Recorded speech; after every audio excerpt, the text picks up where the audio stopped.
Bonjour à toutes et tous, bienvenue dans le podcast Chrétienne sans tabou, le podcast où l'on parle à cœur ouvert. Alors aujourd'hui, c'est vraiment une joie de recevoir notre invitée qui est Nathalie Gonzalez et qui est sexologue. Donc accrochez-vous, on est en période de canicule, la température va monter. Bonjour Nathalie. Comment vas-tu ? Ça va très bien, merci beaucoup. Bon, super. Je suis vraiment contente, Nathalie, de pouvoir te donner la parole aujourd'hui. Tu sais que dans ce podcast, on est vraiment sur des sujets sur lesquels on a du mal à parler à l'église, des sujets sur lesquels on se sent parfois mal à l'aise. Et aujourd'hui, on va parler de la sexualité, qui est un vaste sujet, n'est-ce pas ? N'est-ce pas ? Alors du coup, Nathalie, sans plus tarder, je vais te laisser te présenter, nous dire un peu qui tu es. Alors, je m'appelle Nathalie Gonzalez, j'ai 51 ans, je suis mariée depuis une trentaine d'années, j'ai 3 grands-enfants et donc j'ai grandi dans les églises, je suis dans une église protestante réformée évangélique. Et je suis sage-femme de formation, je suis toujours sage-femme et je suis également sexologue. Donc effectivement, c'est la raison pour laquelle on est en train d'échanger aujourd'hui. Tout à fait. Alors du coup, c'est vrai que Nathalie, donc sexologue, c'est un métier, j'ai l'impression dont on entend de plus en plus parler. Alors, je ne sais pas, est-ce que c'est un métier même qui est nouveau? Est-ce que c'est quelque chose finalement qui existe depuis longtemps, que peut-être les psychologues ou des sages-femmes pratiquaient sans que ce soit nommé? Est-ce que tu peux nous en dire plus? Alors, la sexologie en tant que telle, elle date des années 60-70. Avant, ça n'existait pas, en tout cas, c'était pas nommé. Et généralement, si on parlait de sexualité, c'était plutôt sous l'angle de la procréation. On arrive à procréer ou on n'arrive pas à procréer. Et d'ailleurs, la naissance de la sexologie aux États-Unis, un peu avant ça, les études qui ont été faites par Master et Johnson, qui ont été vraiment les fondateurs, les pères de la sexologie, on dit, ils ont justifié au départ, les années 60, Amérique puritaine, tout ça, ils ont justifié au départ leurs études par le fait que c'était de l'aide à la procréation, en fait. Ils accompagnaient des couples qui n'arrivaient pas à avoir des rapports, et qui donc n'arrivaient pas à avoir d'enfants. Ça a été ça, le fait que, et après, ça s'est élargi, et c'est vrai que le côté de l'épanouissement sexuel, le plaisir sexuel dans le couple, c'était pas un sujet jusque-là, honnêtement. D'ailleurs, même le couple d'amour, le couple par choix, en réalité, c'est pas si vieux comme concept. Ouais, je veux dire, jusque avant les années 50, presque, je vais pas faire un cours d'histoire, mais c'était presque plus les familles qui choisissaient. Le mariage, c'était un contrat social, c'était pour les enfants, c'était pour l'héritage, etc. Et l'amour, c'était secondaire, quoi. On espérait que les gens allaient bien s'entendre, c'était mieux, mais c'était pas la priorité. Alors qu'aujourd'hui, en fait, le mariage, qu'on soit chrétien ou non, il tient si la relation entre les mariés reste bonne, en fait. Tout à fait. Et ça a changé complètement le paradigme, en fait. C'est-à-dire, je dis pas que c'est moins bien ou mieux, c'est différent. Et c'est vrai que on dit oui, nos grands-mères avant, elles divorçaient pas, c'était mieux avant. Sauf qu'il faut voir aussi ce qui se passait des fois dans les couples. Donc, je vais pas idéaliser ça. Et maintenant, quelque part, le fait de se dire, les mariages continuent, le couple, en fait. Avant, c'était le ménage, maintenant, c'est le couple. Le couple tient grâce au lien.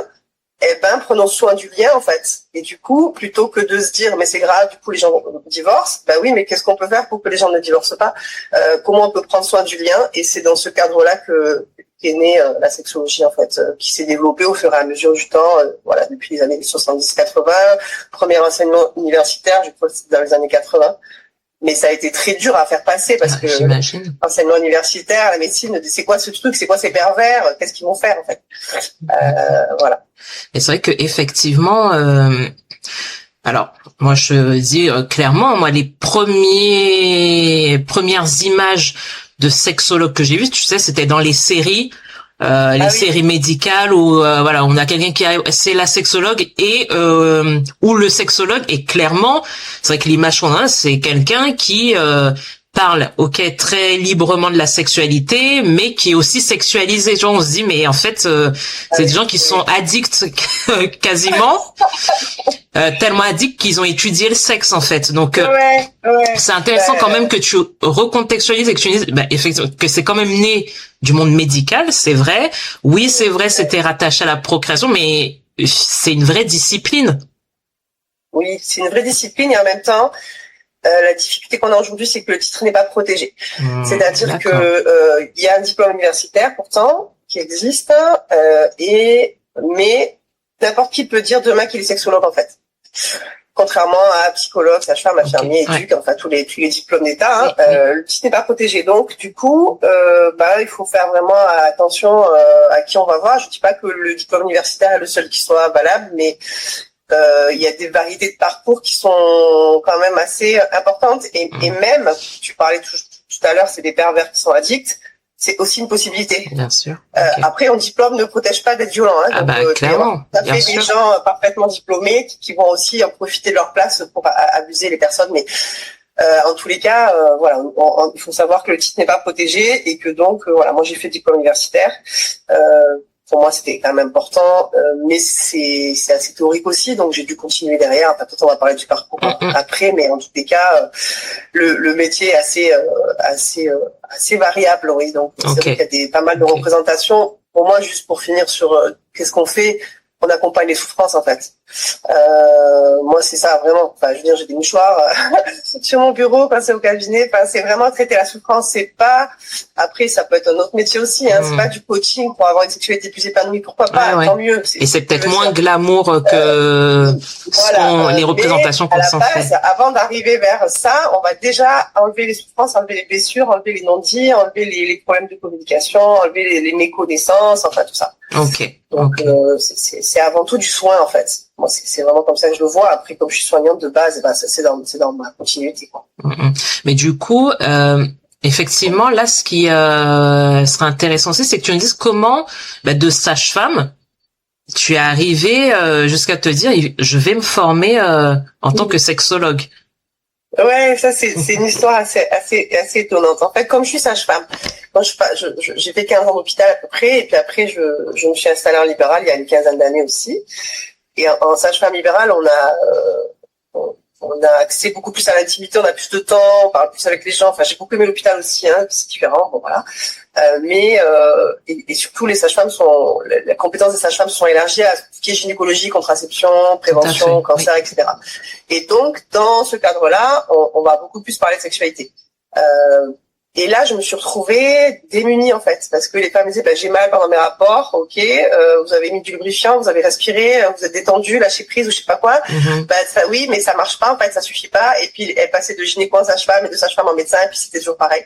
Donc ça, c'était mon premier motif, l'impuissance en fait, de me dire mais c'est pas possible qu'il y ait autant de femmes qui aient des douleurs pendant les rapports et qu'on ne fasse rien, ou que j'ai pas de solution. Ça me voilà. Donc ça, c'était ma première idée. Ou bien le côté de comment ça se passe la sexualité, j'ai pas envie, mais bon, il faut bien, enfin tout ça là. Mais pourquoi les femmes ont pas envie? Enfin, c'est quoi cette histoire? Qu'est-ce qui se passe? Donc j'étais intéressée pour comprendre et tout, mais c'est vrai qu'aussi, je me disais, tu vas aller faire des études en sexologie, c'est quand même bizarre. Qu'est-ce qu'ils vont dire les gens? Est-ce que à l'église, tout ça, ma famille, enfin c'est quand même particulier par rapport à ce que tu disais tout à l'heure, les représentations dont tu parles, moi je les avais aussi. Et je me disais, mais enfin, est-ce que ça se fait pour une femme chrétienne? En plus, je suis une femme, c'est encore pire, enfin, d'aller étudier ça, quoi. Et j'avoue que pendant plusieurs années, j'avais dans un petit coin de ma tête, mais je n'arrivais pas à franchir le cap. Parce que j'avais peur que ce soit pas convenable. Enfin voilà, c'est un peu cette idée-là, quoi. Ça se fait pas. Et puis j'ai fait une formation en relation d'aide chrétienne en 2016-2017 et dans la formation en relation d'aide avec Mission Vie et Famille, on parle de sexualité et donc il y a une sexologue qui est venue nous parler de sexualité. Et là, je sais pas, j'ai fait une espèce de coup de comme si je recevais la foudre, quoi, de l'entendre parler, et j'étais là, mais waouh, mais d'accord, mais moi je veux faire ça aussi. Enfin, tu vois, ça a été vraiment la révélation. Divine un peu, vraiment, je pense. Voilà, donc à partir de là, on a échangé, je suis allée la voir, évidemment, on a discuté, tout ça, puis depuis on est toujours en contact, c'est elle qui me supervise d'ailleurs.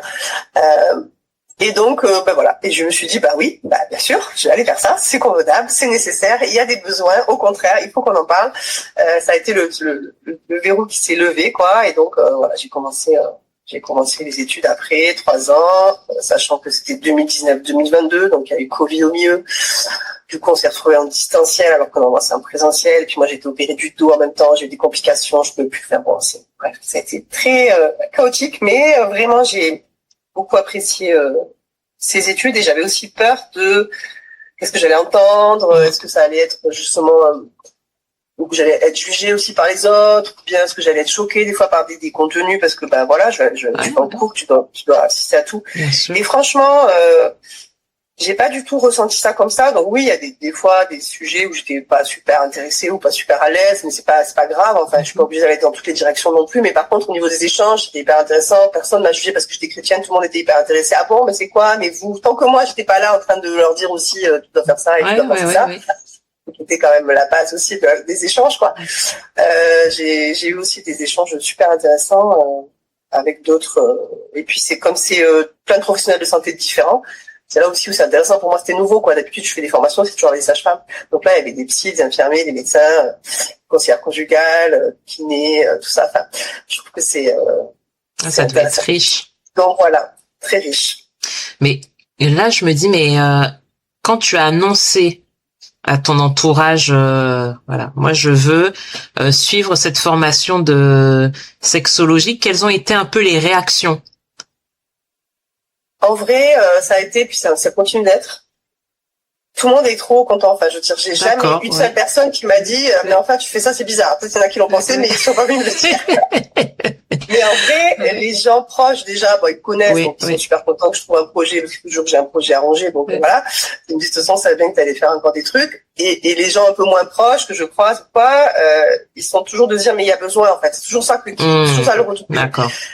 Il y a besoin dans les églises, c'est super que tu fasses ça, c'est nécessaire, c'est trop tabou, il faut qu'il y ait des gens formés, et puis c'est aussi le côté on parle de sexualité, mais si on n'est pas formé, des fois ça peut faire des dégâts, donc les gens ont aussi conscience de ça. Après, chacun sa place, je dis pas que, voilà, chacun se sent libre de faire à quoi il est appelé, mais les gens sont généralement, contents de ça, de dire, mais c'est nécessaire, quoi. Voilà. Et ça, c'est le retour que j'ai le plus, en fait. Donc c'est vrai que c'est plutôt encourageant aussi parce que ça montre que voilà, je suis pas la seule à me dire que c'est important, quoi. Donc non, c'est un retour plutôt positif. Après, selon les gens, ils ont pas trop. Enfin, il y en a, ils sont très curieux, ils vont poser des questions. Et il y en a, tu sens que voilà, ils ont peur que je leur parle d'eux, alors que surtout pas. Je connais vraiment, je veux pas du tout aller parler de ça. Je prends que des gens que je connais pas parce que sinon c'est pas possible. Donc voilà, mais c'est normal. Après, ça montre que les gens sont plus ou moins à l'aise avec le sujet, mais en général, il y a beaucoup de curiosité aussi. Ok. Et au niveau même de ton église, ça a été pris de manière positive ou est-ce que tu as pu avoir des réflexions qui justement n'étaient pas positives? Alors non. Non. Mais mon église, franchement, c'est pas le genre. Enfin, bon, en plus c'était Covid, j'y allais pas. En plus, j'ai fait la dépression au milieu, donc pendant 6 mois, je suis pas allée. Et puis le coronavirus, c'était en Zoom, donc si tu veux, c'était pas. C'était pas le sujet principal là. Voilà, c'était pas le sujet principal. Je pense que tout le monde s'en foutait. Je disais que j'allais faire un diplôme de sexologie, tu vois. Il y avait d'autres préoccupations. Mais franchement, je vois pas quiconque qui m'aurait fait des réflexions. C'est pas. On est dans une église, enfin c'est pas le genre, quoi. De toute façon, j'aimerais pas une église dans le genre où chacun se fait des réflexions. Donc de toute façon. Mais ça veut dire aussi que, alors, tu peux aussi avoir un entourage particulièrement bienveillant et ouvert, et ça, tant mieux.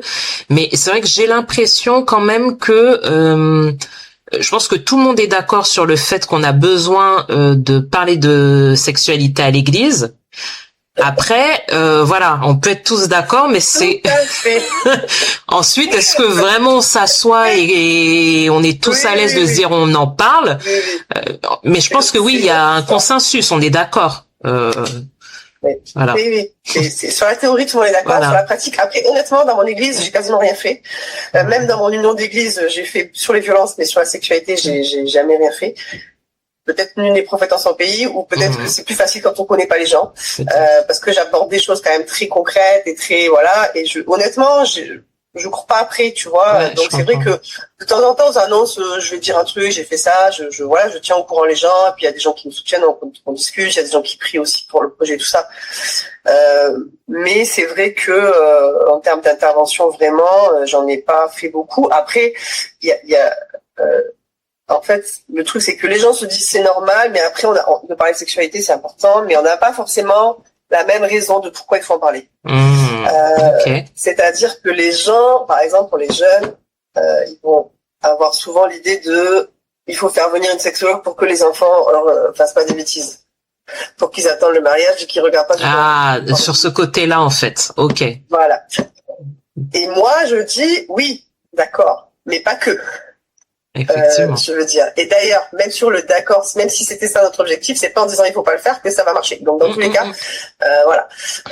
Donc c'est un peu ça. Et après, par rapport aux adultes, c'est pareil, c'est un peu le côté de peut-être c'est pas la priorité, et je comprends, il y a plein d'autres sujets. Enfin, je veux dire, dans les églises, on est surmené, il y a des réunions toutes les 5 minutes.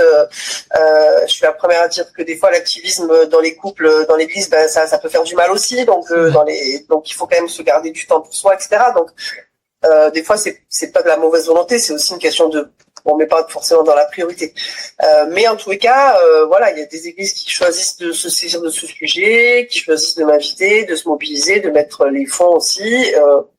C'est pas énorme, hein, mais bon, voilà, quand même. Et donc, mais je suis pas débordée de demandes non plus. Okay. Je veux dire, je veux pas en faire plus que 4, 5 par an parce qu'après ça me fait trop. Tout le temps c'est loin, etc. Voilà. Mais je suis pas assaillie de gens qui veulent que je vienne parler de sexualité dans leur église, non. Okay. Je pense qu'il y a largement de la marge pour en faire plus, quoi. Enfin, l'église au sens large aurait besoin de plus que ce que je fais largement. Moi, je fais une goutte d'eau. Enfin, je veux dire, je fais 5 églises par an depuis 3 ans, on va dire, ou 4 ans, on va dire. C'est déjà pas mal. Oui, mais si tu veux, par rapport à la masse, effectivement, c'est une goutte d'eau, mais après, il n'y a pas que moi, hein. Oui, bien sûr. Il y a des gens qui font des choses et tout, mais il n'y en a pas tant que ça non plus. Hein. Mais du coup, c'est vrai que moi j'ai été voir tes sites et notamment celui qui est référencé sur le site de l'ACC France, où tu te définis comme sexologue chrétienne. Qu'est-ce qui te différencie, enfin, dans ton approche d'une sexologue lambda? Alors, d'abord, je suis chrétienne déjà de base, donc la foi, on la laisse pas. Je veux dire, je pense que n'importe qui pourrait dire dans son métier. Enfin, je veux dire, on vit notre foi dans tout ce qu'on fait. Donc, bien sûr. Chose comme pour les seigneurs. Enfin, tu vois, dans ma tête, c'est ça. Bon, ça, c'est la première chose. Mais après, la raison pour laquelle je le dis, c'est que ça permet aux personnes qui ont la foi, qui souhaitent que leur dimension spirituelle soit prise en compte et comprise dans leur sexualité, de pouvoir l'aborder et de connaître les mécanismes, de connaître ce qui se joue, de pas ils ont peur des fois les gens qu'on puisse dire si votre couple va pas bien, je sais pas, aller faire de l'échangisme. Bon, en vrai, quelqu'un qui est compétent, même s'il n'est pas chrétien, ne va pas dire ça. On est censé s'adapter au système de valeurs des gens et non pas l'inverse. Mais enfin bon, il y a eu quand même aussi des gens qui ont eu des mauvaises expériences. Donc c'est quand même une réalité. Donc ça permet aux gens d'être rassurés, de comprendre que je vais pas par exemple dire vous avez attendu le mariage, c'est pour ça que vous avez des problèmes, comme des espèces de raccourcis, parce qu'on trouve ça complètement fou aujourd'hui de faire un truc pareil et que donc on va trouver ça tellement absurde que forcément ça a créé tout un tas de problèmes, alors que non. Je veux dire, c'est pas le fait d'avoir attendu ou pas attendu, c'est la manière dont ça s'est fait, ça peut être d'autres choses aussi, ça dépend de l'éducation, ça dépend des discours qu'il y a eu. Enfin, je sais faire le tri, et aussi ça me permet peut-être plus facilement, enfin par rapport à d'autres personnes qui sont pas chrétiennes, de pouvoir aussi aller gratter un peu des fois en disant voilà, moi j'aime Dieu, je suis à l'église, je suis engagée, pour moi la Bible c'est ma référence et tout, mais pour autant est-ce que vous pensez pas que ce sujet-là ça a été quand même interprété et que c'est plus de la tradition que vraiment le plan de Dieu? Est-ce que parler de la honte comme vous avez eu dans votre éducation, je crois pas que Dieu veut ça. Enfin voilà, ça me permet de le dire en étant de l'intérieur, parce qu'effectivement, quand on a quelqu'un de l'extérieur qui vient nous remettre un peu en question, on a tendance à se dire il rejette la foi. Alors que moi, je rejette pas la foi, mais je rejette les traditions qui ont été rajoutées en fait au message biblique, influencées par tout un tas de choses sociétales. Enfin, en tout cas, voilà, qui permettent aux gens aussi d'avoir un espace de réflexion selon où ils veulent aller. Moi, je pousse pas les gens non plus. Je m'adapte aussi parce qu'en fait, on dit chrétien, mais chrétien c'est large. Et aussi, je suis pas non plus là pour rappeler la norme, tout en disant je suis chrétienne. Je m'adapte aux gens que j'ai en face de moi, quoi. Des fois, si j'ai des gens, ils sont chrétiens, mais ils sont pas mariés. Enfin, je suis pas là pour dire bon, mais alors, comment ça, vous mariez pas? Enfin, c'est pas mon problème, je veux dire. Bien sûr. C'est pas ma responsabilité. C'est pas j'accompagne les gens où ils sont, quoi.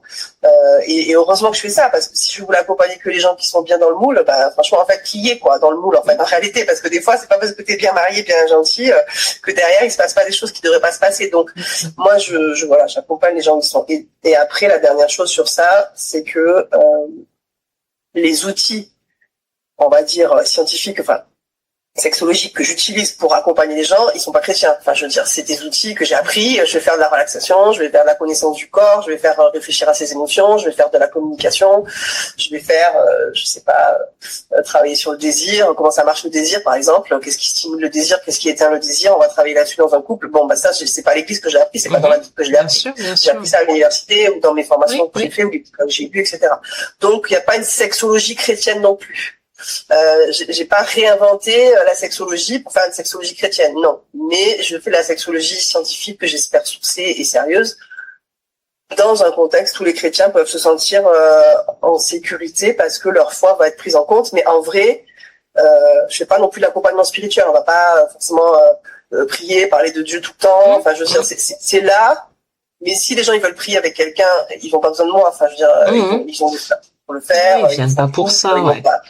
Après, c'est pas que je veux pas, je suis pas contre, ça m'est arrivé de le faire, mais globalement, c'est pas, j'amène ce que j'ai de spécifique qui n'existe pas, que les gens n'ont pas ailleurs, et c'est en général, c'est ça que les gens veulent aussi, donc ça se passe bien de ce côté-là, mais de temps en temps, on va faire un petit point, un petit truc, oui, on peut prier pour ça, c'est vrai qu'on n'a pas pensé à prier pour ça, voilà, et les gens peuvent le dire, et c'est fluide, du coup, pour eux, c'est chouette, quoi. Et pour moi aussi, parce que, je me retrouve à travailler aussi avec, après, j'accompagne aussi des gens qui sont pas chrétiens, ça me dérange pas, mais j'aime bien aussi, mais c'est vrai que ça crée une dimension en plus, quoi. Donc ça, bien sûr.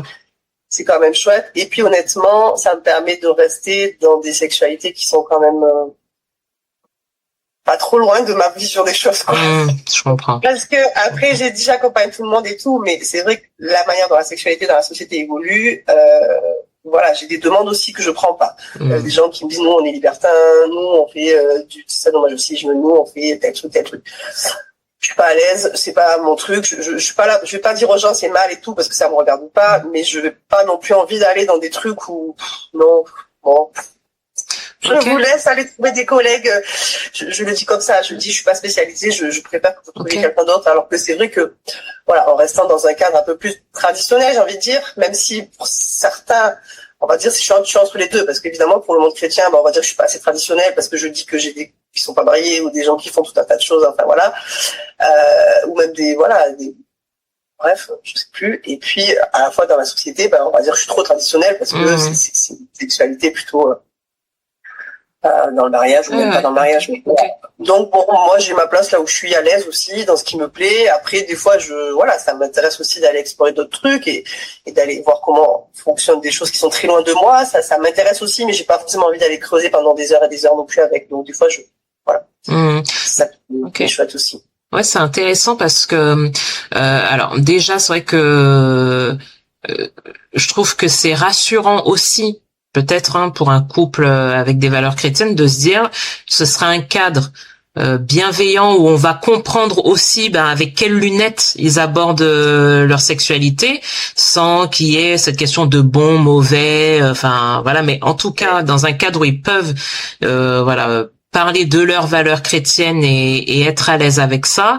Mais je trouve aussi intéressant que tu puisses quand même dire que il y a aussi peut-être aussi des sortes de limites que toi-même tu dis voilà moi là où moi-même je suis à l'aise c'est ma zone de confort. Après voilà je sais qu'il y a d'autres choses ça m'intéresse pas ou c'est trop éloigné de moi. Et en fait c'est aussi je trouve alors oui parce que là on parle de la sexualité dans ton travail mais en fait c'est une réalité dans quasiment tous les métiers Finalement, par exemple dans tes interactions avec tes collègues, il y a tu peux aller loin, mais il y a des choses où tu dis bah là non en fait je n'irai pas parce que ça m'intéresse pas ou parce que c'est trop éloigné de moi. Et je trouve que c'est rassurant aussi de le savoir pour peut-être toutes les personnes qui auraient des a priori sur ce que tu fais ou la manière dont tu le fais, de se dire bah non en fait c'est une sexologue qui affiche en plus ses valeurs chrétiennes, parce que t'aurais pu ne pas l'afficher en fait, hein. Juste dire sexologue, et bon, dans un cercle restreint on sait que tu es chrétienne et voilà, mais le fait que tu l'affiches, ça vient aussi dire que voilà, on peut être à l'aise sur ces valeurs en échangeant avec toi au niveau de la sexualité. Donc je trouve ça vraiment important. Et du coup, dans quel cadre les couples viennent t'aborder? Parce que tout à l'heure, t'en as parlé un petit peu en disant que tu viens accompagner les souffrances. Donc on se dit là il y a quelque chose à creuser, puisque voilà, la sexualité, et effectivement dans notre société c'est vraiment décrit comme le plaisir. Là tu viens nous donner une autre facette, et ça m'intéresse de comprendre voilà dans quel cadre les souffrances interviennent. Alors en fait j'ai deux motifs principaux, on va dire, les deux motifs que j'ai, c'est les douleurs chez les femmes à la pénétration et le décalage de désir dans le couple. Ça, c'est les deux gros motifs que j'ai. Et on parlait de cadre tout à l'heure et des choses que je fais pas. C'est aussi valable là, dans le sens là, c'est plutôt en termes de compétences. C'est-à-dire que il y a des choses pour lesquelles je suis pas formée et donc je vais pas les faire, non pas parce que je veux pas ou que ça me met mal à l'aise, mais juste parce qu'on peut pas tout faire. Oui, bien sûr. Donc voilà, je gère pas les problématiques d'addiction, par exemple, parce que j'estime que l'addiction, c'est une problématique qui est profonde, qui en fait n'est pas directement liée à la sexualité, mais qui est liée à des choses plus psychologiques ou autres. Voilà. Donc du coup, les principales choses que j'ai, c'est ça. Donc ça veut dire soit je vais avoir, d'ailleurs souvent ça peut être lié, hein, mais pas toujours. Je vais avoir, là ça va être souvent des femmes seules qui me contactent en me disant ben voilà, j'ai mal pendant les rapports, et donc on va creuser. Qu'est-ce qui se passe, c'est où que ça fait mal, depuis quand, c'est à l'entrée, c'est au fond, voilà, c'est un peu dans le médical, sage-femme là, et aussi évidemment quelles conséquences ça a sur vos désirs, comment ça se passe dans les relations, et du coup vous avez mal mais vous faites quand même, comment ça se fait que vous faites quand même un truc qui vous fait mal, et comment ça se fait que monsieur il accepte de faire un truc qui vous fait mal. Donc on va aussi aller questionner ça, voilà, ça fait vite, hein, on y va avec plus de douceur que ça, mais globalement c'est pour aussi prendre conscience de dire mais pourquoi on fait l'amour en fait, c'est quoi l'objectif, c'est de cocher une case, ou bien c'est de se rencontrer, d'avoir du plaisir ensemble. Donc si on veut se rencontrer, avoir du plaisir ensemble, peut-être que les choses qui font mal, elles n'ont pas leur place, pendant un temps en tout cas. Parce qu'en fait, plus on a mal, plus on se ferme, plus on se crispe, plus on a peur d'avoir mal la fois d'après, plus moins le plaisir fonctionne, donc plus les muscles se serrent, moins la lubrification est efficace, donc plus ça frotte, donc plus ça fait mal. Enfin, c'est le cercle. Voilà. Ça marche. Je vais pas aller plus dans les détails sur ça, mais en gros, ça va travailler à la fois au niveau médical pour comprendre ce qui se passe, à la fois au niveau de l'adaptation à la sexualité, donc aussi faire le lien avec le désir, parce que souvent ça a impacté le désir, évidemment, on n'a pas envie de faire un truc qui fait mal. Mais c'est vrai que c'est sidérant de voir le nombre de couples chrétiens ou non qui font une pratique qui fait mal depuis des fois des années, quoi. C'est complètement fou. Et en même temps, ils font ça aussi parce que personne ne leur a dit que c'est pas normal. Que c'est pas normal. Moi, le nombre de femmes qui m'ont dit c'est normal, j'ai mal. J'ai une dame il y a pas longtemps qui est venue avec sa fille, qui avait démarré ses rapports un an avant, je crois. Et elle me dit non, elle a mal encore, mais bon, c'est normal, c'est le début. C'est normal, ça fait un an. Ah non, c'est pas normal. Non, c'est pas normal. Allez, la première fois, je veux bien concéder, et encore pas tout le long. Mais après, c'est fini. C'est pas normal d'avoir mal. Ça, c'est un message que je peux faire passer. S'il y a beaucoup de femmes qui écoutent aujourd'hui, c'est pas normal d'avoir mal pendant les rapports, en fait. Ça veut pas dire qu'il y a un truc grave, ça veut pas dire que c'est dangereux, mais ça veut dire qu'il faut s'en occuper et qu'il y a des solutions qui existent. Et maintenant, je suis contente de pouvoir avoir justement des solutions. Alors, pas forcément toute seule non plus, parce que si c'est en visio, des fois il faut un travail de kiné en parallèle, etc. Donc ça aussi, j'ai des réseaux. Mais voilà, donc ça c'est le premier motif. Donc quand je dis enlever la souffrance, là on arrive sur quelqu'un qui a de la souffrance physique, mais du coup avec de la souffrance psychique, ou alors des fois aussi les hommes ils sont sur le qui-vive, ils font doucement, ils sont toujours un peu en alerte, donc des fois ça a des conséquences sur leur sexualité à eux aussi, parce que attention, ce qui est normal, on va espérer quand même, mais en même temps, ça enlève un peu la fluidité. Donc voilà, et puis après, l'autre motif principal, c'est le décalage de désir dans le couple. Donc ça, moi, j'appelle ça comme ça. En vrai, les gens, ils appellent pas ça comme ça. Ils arrivent et le motif qu'on me dit, c'est Madame a un problème de désir. Il dit ça les deux, hein. Je veux dire, c'est normal, hein, parce que même, je veux dire, c'est ce qu'on a tendance à dire tout le temps. Et même moi, quand j'ai fait mes études, j'ai eu beaucoup de temps sur les problèmes de désir, les décalages de désir. On apprend à remonter son désir partout, mais on n'apprend jamais à baisser celui qui en a plus que l'autre. Pourquoi? Est-ce que celle qui en a moins, c'est forcément elle qui en a pas assez? Pourquoi est-ce que celui qui en a plus, c'est forcément, je dis celui et celle, parce que c'est souvent dans le sens, madame a moins envie que monsieur, mais ça peut être l'inverse aussi.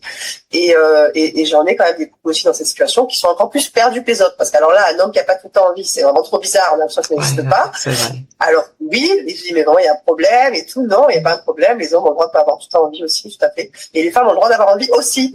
Donc, voilà, c'est une femme qui a envie. Des fois, les femmes, elles disent, mais je suis bizarre, je crois que je suis un peu perverse parce que j'aime bien la sexualité. Bah non, tant mieux, ça veut dire que vous n'avez pas été cassé dans votre éducation et dans la société, et que ça a pu éclore, profitez-en, gardez-le, tant mieux, quoi. Bon, donc, en tout cas, dans le cas un peu le plus fréquent où j'ai madame qui vient, dit j'ai un problème de libido, en fait, alors, ça peut être un vrai trouble du désir dans le sens où il se passe rien depuis plus de 6 mois avec impossibilité, etc. Ça, c'est la définition officielle. Mais la plupart du temps, c'est pas ça. C'est juste que elle aurait envie à telle fréquence et monsieur aurait envie à telle fréquence. Et donc, en fait, moi, ce que je pose très vite, c'est de dire enfin, c'est pas le problème que madame a pas assez ou que monsieur a trop. C'est le problème que vous n'avez pas le même. Vous seriez dans un couple où les deux ont envie beaucoup ou les deux ont envie pas beaucoup, vous seriez pas en train de me parler là. Donc, la question, c'est comment on gère le décalage. Donc, on va travailler sur 3 axes vraiment qui sont à la fois, effectivement, la personne qui a moins envie, qu'est-ce qui sont les freins dans son désir, notamment la pression, c'est le premier frein. La pression et la douleur, c'est les 2 gros freins. Donc déjà, il faut qu'on commence par enlever la pression. Tant qu'il y a de la pression, je veux dire, le truc ça fait déjà X jours, je fais exprès de dire X, pour pas dire un chiffre, ça fait déjà X jours, ça donne pas envie, c'est jamais ça qui va donner du désir, qui va créer de l'envie de sexe, ça ne marche pas, en fait. Donc, quels sont les freins? La personne qui a le plus envie, comment on va gérer la frustration, comment on va arriver à se connecter aussi en dehors de la sexualité, quel est le symbole de la sexualité pour cette personne? Est-ce que c'est pour gérer une anxiété, par exemple? Donc, s'il y a ça, on va essayer de travailler à gérer l'anxiété par ailleurs, de manière à ce que la sexualité ne soit pas une manière de gérer son anxiété.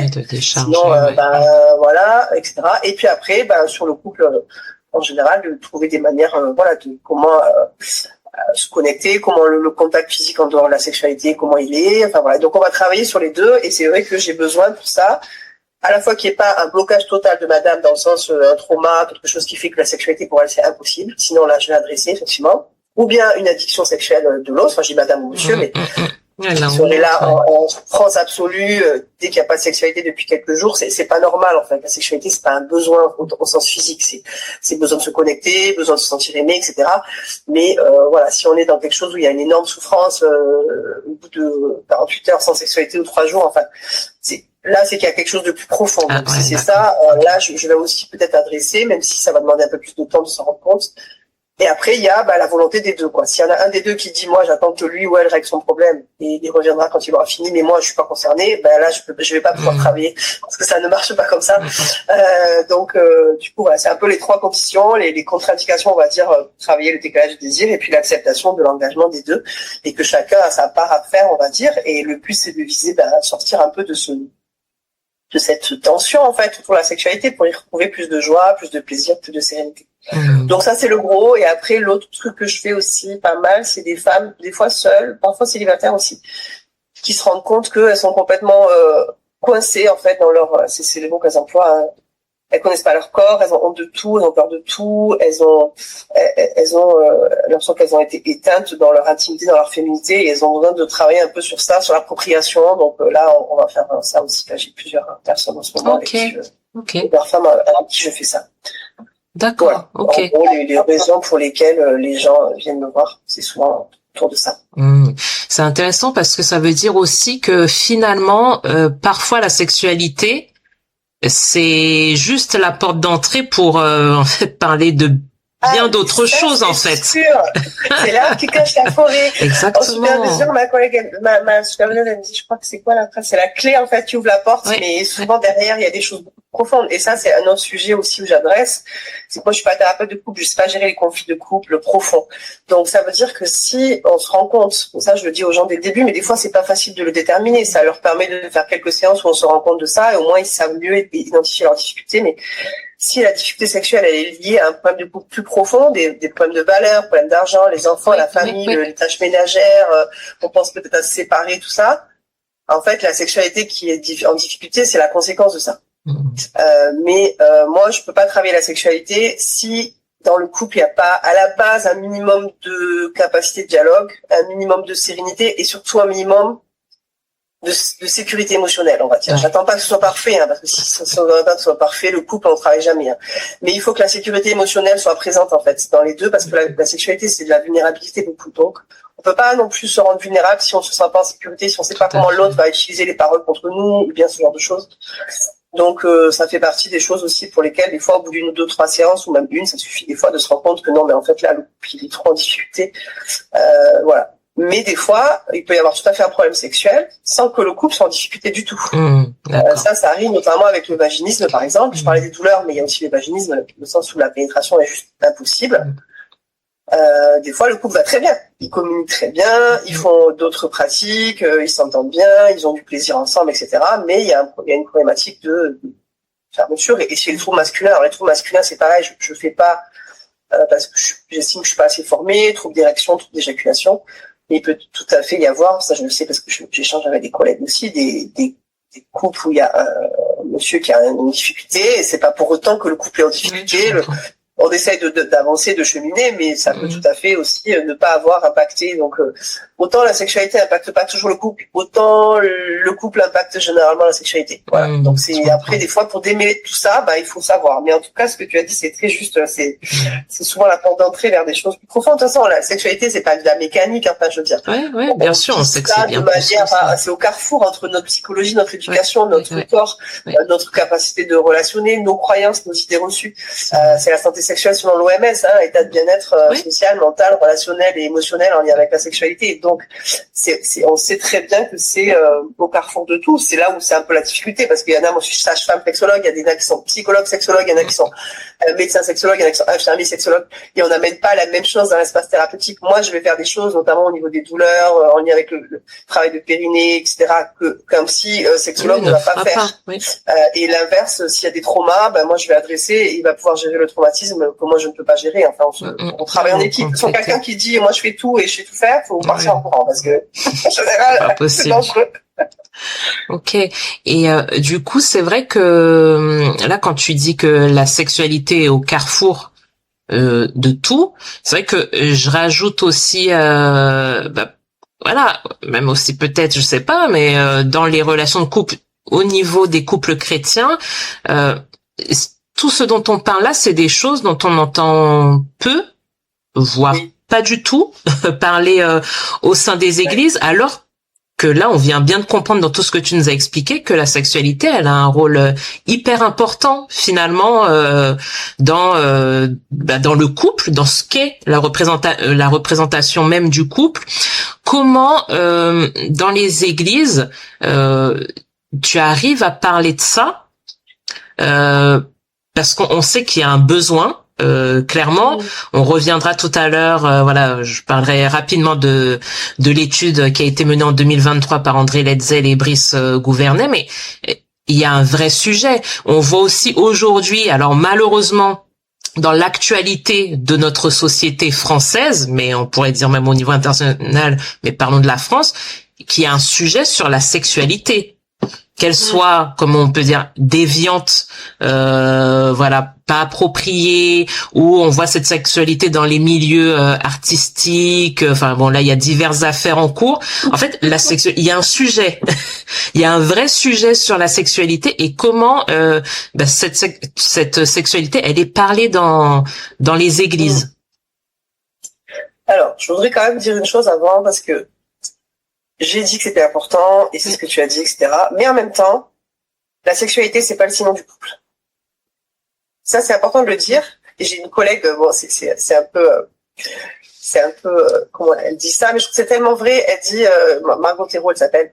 Elle dit, la sexualité, c'est pas le ciment du couple, c'est le ciment d'un plan cul.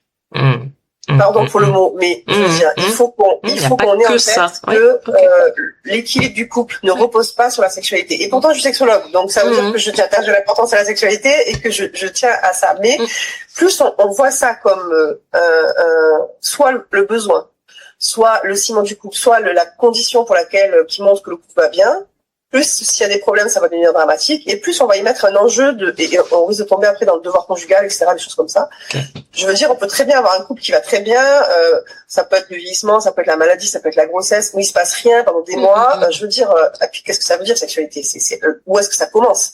La tendresse, se toucher, se faire des massages, s'embrasser longuement. On peut être n'importe quel état de santé et on peut réussir à faire ça. Pour moi, c'est déjà un peu de la sexualité.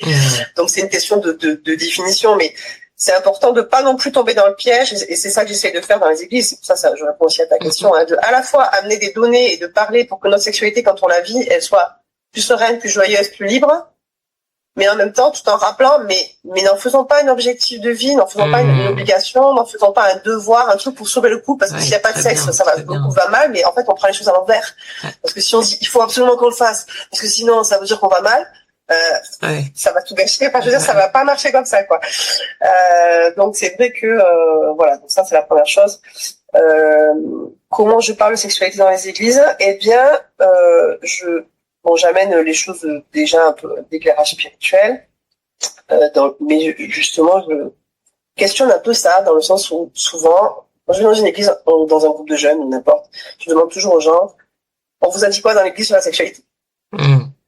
Et donc, les gens, la plupart du temps, ils me disent soit rien, soit il faut attendre le mariage. D'accord. Et puis, c'est tout. Ouais, ok, c'est un peu tard. C'est pas que c'est un peu tard, c'est que enfin, peut-être ça peut être tard, mais c'est surtout trop réducteur. La Bible, elle dit que ça sur la sexualité? Non. Je veux dire, pour moi, on peut pas juste dire que Dieu veut le mariage sans dire ce que Dieu veut dans le mariage. Et là, je vais parler de la prévention des violences, parce que peut-être on aurait pu le faire après, mais ça tombe là par rapport à ta question. Quand j'arrive dans les églises, qu'est-ce que je dis? Je commence par dire ça. Je dis, en fait, on a, comment dire, il manque une dimension, quoi. Il faut enrichir le discours, en fait. C'est-à-dire que le discours de il faut attendre le mariage, je dis pas qu'il faut pas le dire, mais ça suffit pas, en fait. Et surtout, c'est même pas que ça suffit pas, c'est qu'il n'y a pas que ça dans la Bible. Je veux dire, le nombre de passages sur l'alliance, sur l'amour, sur le respect du corps, le corps est le temple du Saint-Esprit, sur nul n'a jamais haï sa propre chair. Enfin, je veux dire, on manque pas de passages, 1 Corinthiens 13, tout ça, le fruit de l'esprit, pour dire comment est-ce qu'on est censé se comporter à l'intérieur du couple. Et ça paraît évident, parce qu'on parle de mariage, dans les mariages, de ces passages et tout. Mais en fait, la plupart des gens, en tout cas ce que je vois souvent, ils ont pas réussi à transposer ça dans leur sexualité. C'est-à-dire que le consentement, en fait, en vrai, on va employer le mot là, c'est pas naturel, parce que notre société ne nous positionne pas par défaut dans le consentement sexuel. En fait, notre société nous positionne par défaut dans le devoir conjugal, dans les hommes ont des besoins, les femmes doivent y répondre, dans si la femme dit non, en fait elle veut dire oui, dans la conquête, vous voyez ce terme de conquête, si tu veux un rapport, il faut forcer un peu, et c'est normal, et de toute façon les femmes elles sont là pour résister, la princesse qui attend sans rien faire, et le chevalier qui vient la conquérir, enfin, cet imaginaire-là, je parle même pas de la culture pornographique, où quand même, on a bien, beaucoup de gens ont grandi là-dedans, donc là, le respect, tout ça, enfin, tombé, quoi. Donc du coup, on est positionné par défaut sur un truc. Et les femmes, c'est pareil. Hein. Les femmes sont conditionnées par défaut à je dois me forcer, je dois faire. C'est normal, ouais. C'est normal en fait. Et les hommes sont conditionnés à et que ça leur plaise ou non. Enfin, la plupart, ils aiment pas ça en fait. Ils ont pas envie que leur femme se force. Enfin, ils trouvent ça humiliant et tout ça. Mais ils ont pas d'autre schéma en fait. Et donc on a besoin de parler de consentement dans les églises, d'expliquer aux ados, mais même aux adultes, c'est quoi le consentement libre, éclairé, spécifique, révocable, enfin, tous les mots, préalables, etc. On pourrait en parler longuement, mais c'est vraiment important de parler de consentement. Pour moi, c'est les deux facettes de la même pièce, en fait. Pourquoi est-ce qu'on parle autant de morale sexuelle, d'éthique sexuelle, et pourquoi on ne parle si peu de violence, de problèmes de consentement, alors que c'est autant biblique que le reste. Je dis pas que le reste ne l'est pas. Je dis que c'est autant biblique. Et donc là, on peut se demander d'où vient ce manque. Je vais pas aller trop tirer cette ficelle. À chacun de réfléchir d'où il pense que ça vient, mais voilà. Et ça, c'est les deux choses. Et la troisième chose que je dis, c'est que on peut pas parler de sexualité juste en parlant du cadre, même si on le faisait de manière concrète. Donc, admettons, on parle du mariage, mais on parle aussi du consentement. Bon, mais ça suffit pas non plus, parce que dans la Bible, il y a aussi le plaisir. Et ça, on dit c'est un cadeau de Dieu. Oui, mais ça suffit pas en fait. Moi, j'ai des femmes régulièrement qui me disent, en fait, quand j'ai envie de sexualité, je pense aussi à mon plaisir et je me dis, je devrais pas penser à ça, je devrais penser à vouloir me connecter. Ah. Mais il y a les deux. Ouais, les deux, ouais. Il faut les deux. On peut pas faire l'amour juste pour faire plaisir à l'autre ou juste pour se connecter. C'est bien. Alors faire plaisir et se connecter, c'est pas la même chose. Mais se connecter, c'est bien. Mais à force de dire la sexualité, c'est l'alliance, le couple, c'est l'alliance et tout, on a un peu comme si le plaisir c'était un peu suspect, quoi, et qu'on devait pas trop penser, aimer, d'avoir du plaisir sexuel, alors que, franchement, Dieu a créé clitoris. Enfin, je veux dire. Le clitoris, il sert à rien pour faire des enfants. Donc, c'est bien pour le plaisir. Je veux dire, c'est quand même incroyable de se dire, Dieu, quand il a créé les femmes, il a placé un organe, justement, uniquement dédié à leur plaisir sexuel. Enfin, c'est quand même incroyable. Et donc, et du coup, les hommes, ça va être un peu pareil aussi, parce que comme on suspecte toujours de dire, il faut pas que le désir, il soit trop, les hommes, c'est trop. Mais non, c'est pas trop. Enfin, je veux dire, vous avez du désir, vous aimez le plaisir, enfin, tant mieux. Après, oui, on fait pas jamais au détriment de l'autre, évidemment. Il y a du cadre, etc. Mais, voilà. Et je trouve que parler du plaisir, pour moi, c'est biblique aussi, quoi. C'est pas, je fais pas ça. Malgré le fait que je sois chrétien, quand même, il faut pas oublier le consentement et le plaisir. Non, justement, parce que appuyer sur l'évangile, appuyer sur ma foi, appuyer sur ce que je comprends que Dieu a prévu pour nos sexualités. Oui, il y a le mariage, mais il y a aussi le plaisir et il y a aussi le consentement. Et pour moi, c'est un trépied, quoi. C'est un peu après, il y aurait sûrement mille autres choses à dire, hein. Je prétends pas avoir fait une étude exhaustive de ce que dit la Bible sur la sexualité, le couple, mais pour être un peu pédagogique, je retiens ces trois trucs de dire, voilà, c'est un peu les trois facettes et il faut toujours, comme un triangle, il faut pas en oublier une, en fait. Il y en a une qui sort, si on parle que du plaisir, mais qu'on parle pas de consentement, qu'on parle pas de cadre, ça va pas aller non plus. Non. Si on parle que du consentement, mais qu'on oublie le plaisir, c'est dommage. Dire oui, il faut pas baisser, mais il faut aussi apprécier. Enfin, voilà. Et si on parle que du cadre sans parler des deux autres, ce qui est fait généralement, ça va pas aller non plus parce qu'on manque d'infos, parce qu'on oublie le consentement et parce qu'on culpabilise pour tout. Donc voilà. Et après, je vais amener des choses vraiment sexo dans le sens qui sont pas pour autant, c'est ce que je disais tout à l'heure, dont je me sers pour accompagner les gens. Donc, c'est pareil, c'est pas des trucs chrétiens. Enfin, je les transpose en fait avec comment marchent les émotions, comment marche le désir, le plaisir, qu'est-ce qui favorise l'excitation, qu'est-ce qui au contraire peut empêcher, le fait que par exemple le stress empêche des fois le corps de réagir. Enfin, toutes ces choses-là, les idées reçues, les représentations qu'on a. Les généralités, comme par exemple les hommes ont toujours envie, non c'est pas vrai, toutes ces choses-là qui nous font du mal aussi. Un vrai rapport, c'est quand il y a une pénétration, s'il n'y a pas de pénétration, c'est pas de la sexualité. Voilà, je questionne un peu toutes ces idées reçues-là, en essayant de questionner d'où elles viennent en fait. Pourquoi on pense ça? Ça c'est la question des normes sociales. On pense qu'en tant que chrétien, on est des fois on peut penser qu'on est hermétique aux normes sociales comme si on était que la Bible qui m'influence. Ouais, non, pas du tout. Non, on est influencé, on a les pieds dedans et on s'en rend même pas forcément compte. Des fois c'est tellement sous notre nez qu'on l'a jamais questionné. Donc moi je viens un peu essayer de questionner, de faire réfléchir les gens et d'être dans une posture aussi de je vous amène des données, après c'est vous qui faites vos choix. Enfin je veux pas non plus dire ça c'est bien, ça, enfin vous avez droit ou pas, enfin vous êtes un couple marié, c'est vous qui décidez ce que vous faites et les gens attendent ça beaucoup de moi. Est-ce que j'ai le droit de ça? Est-ce que vous m'autorisez à, des fois j'ai cette question, est-ce que vous m'autorisez à, non mais moi je vous autorise à Adieu quoi. Je prends pas cette place en fait, je prends mes propres décisions pour moi-même face à Dieu, mais après les gens sont grands quoi. Donc voilà un peu en gros. Après là récemment j'ai aussi parlé je commence à parler de sexualité en famille, en église, parce que c'est des sujets qu'on m'a demandé, donc on commence à ça aussi. Ok. Je trouve ça hyper intéressant parce que du coup, ça veut dire aussi qu'à un moment, tu viens... Alors, même si les gens viennent chercher une validation auprès de toi, que t'as pas du tout la prétention de venir valider quoi que ce soit, mais ça vient quand même leur ouvrir une perspective de réflexion, de dire ah oui, en fait, j'avais pas vu les choses sous cet angle-là. Donc je peux m'autoriser à réfléchir, en discuter, à l'aborder, à me dire si ça résonne ou pas avec ce qui me semble me convenir ou pas. Enfin, je trouve que c'est plutôt une approche voilà qui est intéressante. Et du coup, c'est vrai aussi que tu vois, je me posais la question de savoir quand tu interviens dans les églises. Tout à l'heure, tu as dit brièvement que tu intervenais auprès des jeunes. J'ai l'impression que on pense que souvent, voilà, les jeunes sont plus ouverts. Mais quand je dis ouvert, c'est pas dans le mode de réflexion, mais ouvert dans la connaissance de la sexualité, ces notions de consentement, etc. Et finalement, c'est vrai que je vois en échangeant, peut-être même avec des sœurs de mon âge, etc., que il manque quand même pas mal d'éléments et j'aimerais quand même qu'on revienne. Tout à l'heure, tu l'as abordé brièvement sur la notion de violence.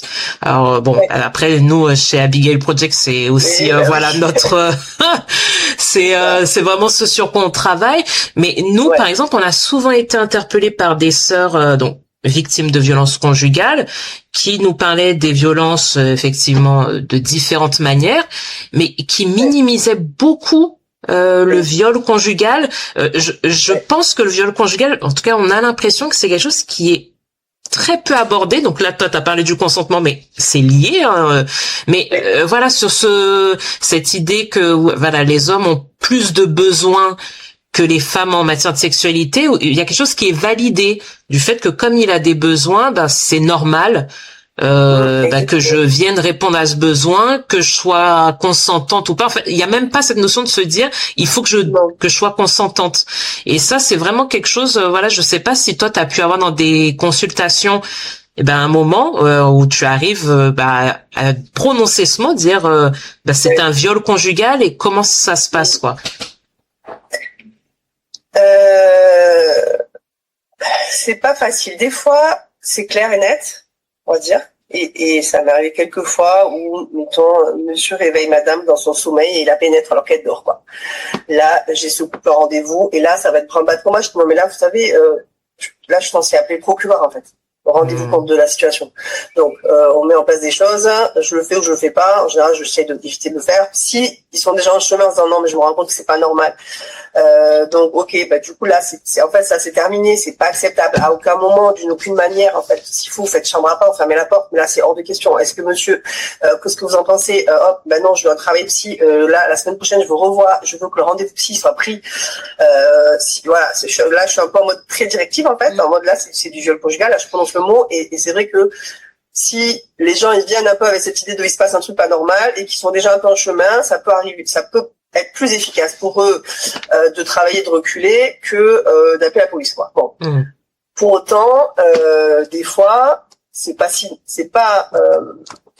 ça existe, mais en même temps, ni monsieur ni madame ne le voient. Donc moi, je vais parler du consentement. En fait, je vais m'appuyer sur ça. Le consentement, c'est dans la loi, libre, éclairé, etc. Donc là, vous voyez que c'est pas le cas. Ça, c'est pas normal. Là, vous enfreignez la loi. Voilà, j'essaie de pas braquer, mais en même temps, en disant les choses et tout. Et après, il y a des fois où ça bouge. Et des fois où ça ne bouge pas. Et là, je suis obligée de dire, madame, vous êtes en insécurité, votre relation elle est violente en fait. J'essaie de la revoir toute seule en fait pour lui dire ça. Et après, on va plus passer dans l'accompagnement de violence conjugale que dans du truc de couple. Mais des fois, les gens ils arrivent pour ça. On vient parce que madame a jamais envie. C'est pas ça le motif. Sauf qu'en vrai, derrière, quand on étudie la situation, c'est pas ça qui se passe, c'est qu'il y a de la violence. Et donc, et c'est pour ça que cette histoire de les hommes, en fait, c'est un continuum quoi. Je veux dire, là, quand le consentement a été enlevé de la loi, il y a j'ai vu passer plein de contenus chrétiens sur les réseaux, scandalisés, les commandes, enlèvent le sens du mariage et tout. Mais on n'a pas besoin d'une loi pour faire l'amour dans son couple, quoi. Enfin, tu veux dire le devoir conjugal? Dans mon couple, si je faisais l'amour parce que la loi me dit qu'il faut que je le fasse, enfin, c'est un peu horrible, quoi. J'espère bien que c'est pas ça qu'on fait. Donc, au contraire, la loi, elle a enlevé cette ambiguïté. Et la question de les hommes ont des besoins ou pas des besoins, c'est toujours un truc très clivant, Moi, je m'appuie pour dire ça sur des urologues qui sont des hommes, qui sont des médecins, qui ont étudié ça, qui disent non, c'est pas vrai, le besoin physique n'existe pas. Un homme peut rester des mois, des années sans éjaculer, il y aura pas de problème. Après, au pire, il peut aussi se débrouiller tout seul s'il faut, mais qu'ils en aient ou qu'ils en aient pas, j'ai envie de dire, à la limite, c'est pas le plus important. La question, ce sera de savoir quel est ce besoin. Est-ce que c'est plutôt affectif? Est-ce que c'est plutôt anxiété, comme je disais tout à l'heure? Mais surtout, à la limite, ça n'oblige l'autre à rien, quoi. Donc finalement, la question du besoin, des fois, je m'attarde pas trop dessus, mais voilà. Et c'est vrai que là, le consentement dans la loi, il m'a bien aidé quand même parce que, ils m'aident bien depuis qu'il est, mais ça fait pas longtemps, parce que ça permet de poser les choses un peu et d'essayer de faire cheminer.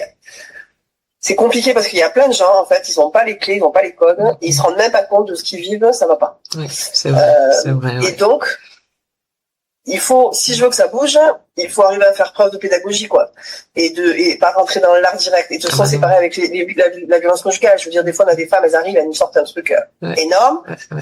Et là, elles disent non, mais il est gentil, tout ça. Enfin, il faut y aller doucement, quoi. Tout à fait. Parce que sinon, en fait, les femmes, elles sont pas prêtes. C'est tellement dur, en fait. De se dire, mais je suis victime de violence. Mais comment ça? C'est horrible, en fait. C'est humiliant. On ne veut pas. Ou bien je suis auteur de violence, on veut encore moins. Et donc, du coup, il y a toujours beaucoup de déni. Enfin, donc ça nécessite. Il y a la théorie. Enfin, moi, c'est vrai qu'avant de faire ça et avant de voir les femmes, je dis oui, c'est mal, il faut le dire et tout.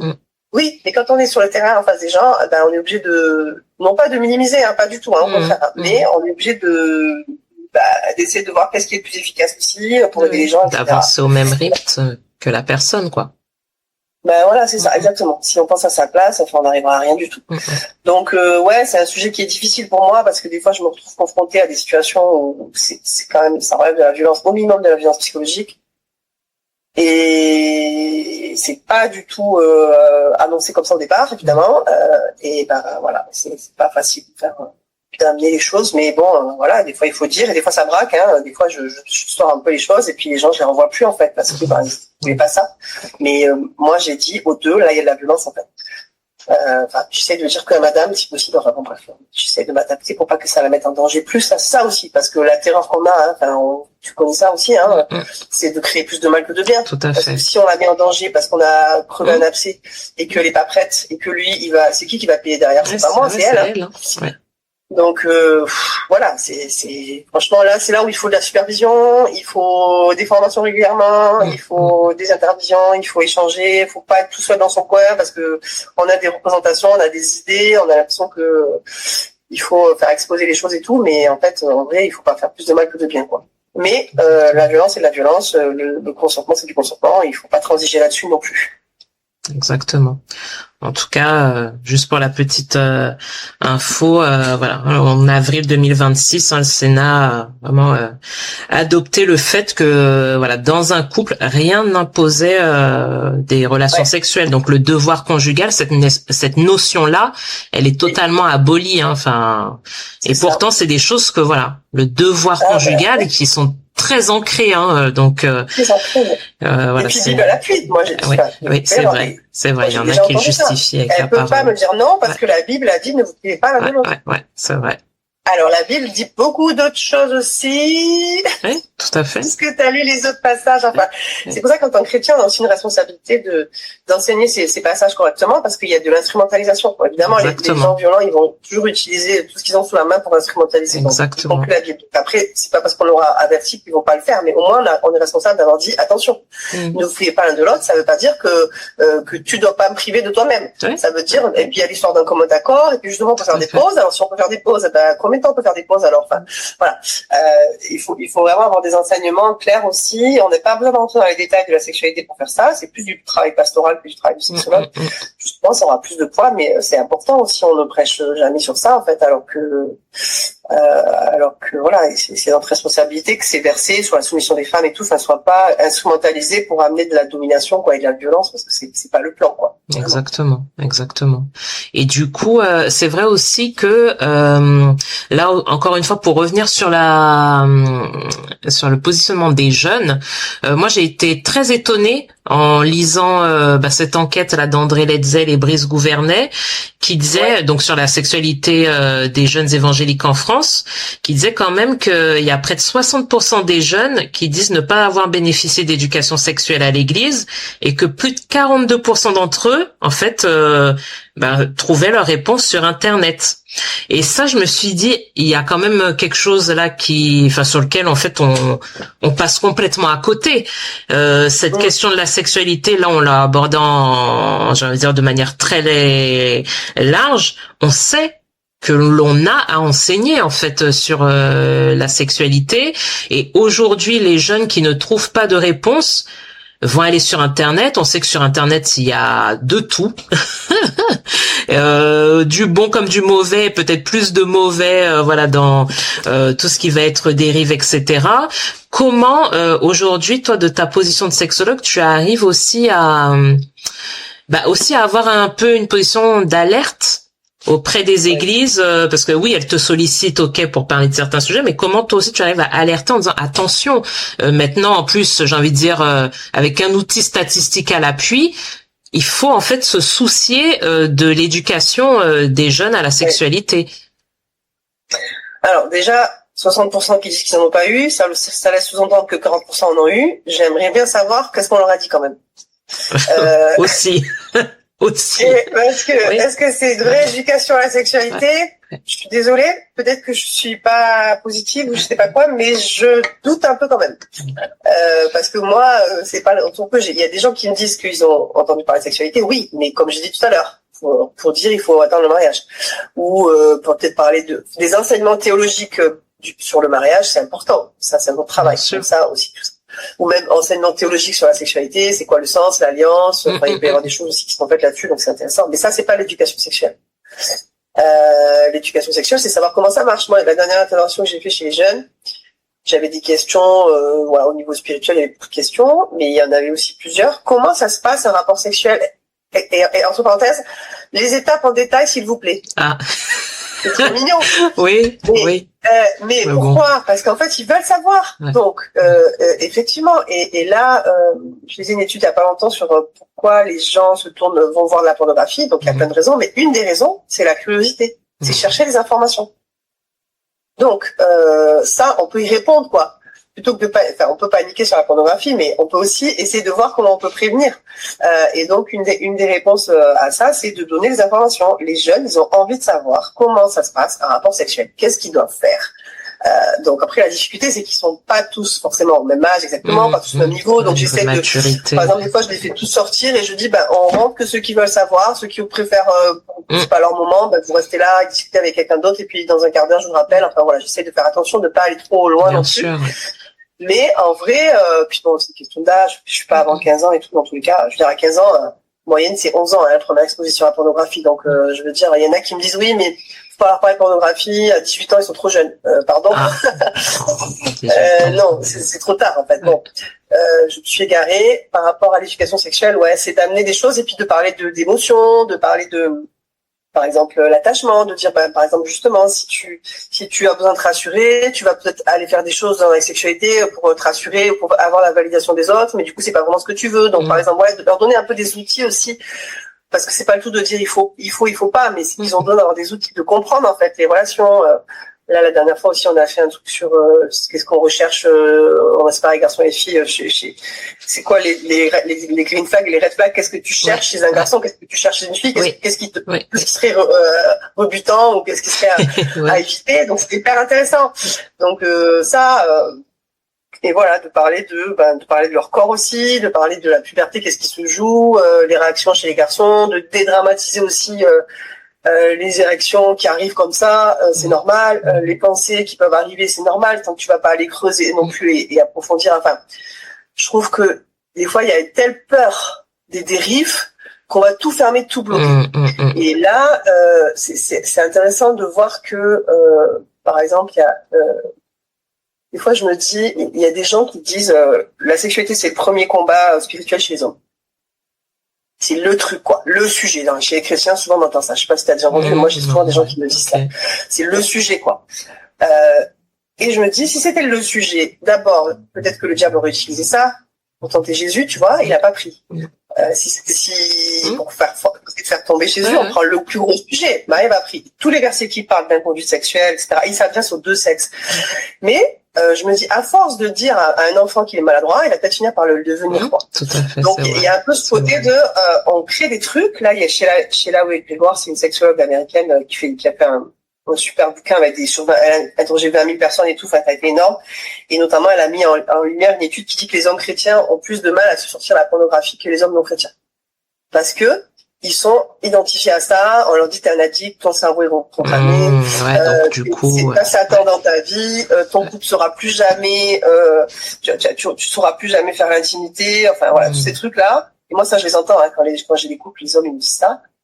Et en fait du coup ça devient tellement grave, ça devient tellement collé à leur peau que en fait, du coup, ils ont plus de mal à sortir que quelqu'un pour qui, oui, bon, il trouve que finalement ça correspond plus à ses valeurs, ou il trouve que ça va pas, c'est une industrie maltraitante et tout, et ben il va plus avoir de facilité. C'est quand même incroyable parce qu'on crée l'inverse de ce qu'on veut créer, avec des éducations trop rigides, trop basées sur la peur et la honte, on va créer des troubles sexuels. On sait qu'il y a plus de vaginisme et de douleurs sexuelles chez les femmes chrétiennes évangéliques américaines, par exemple.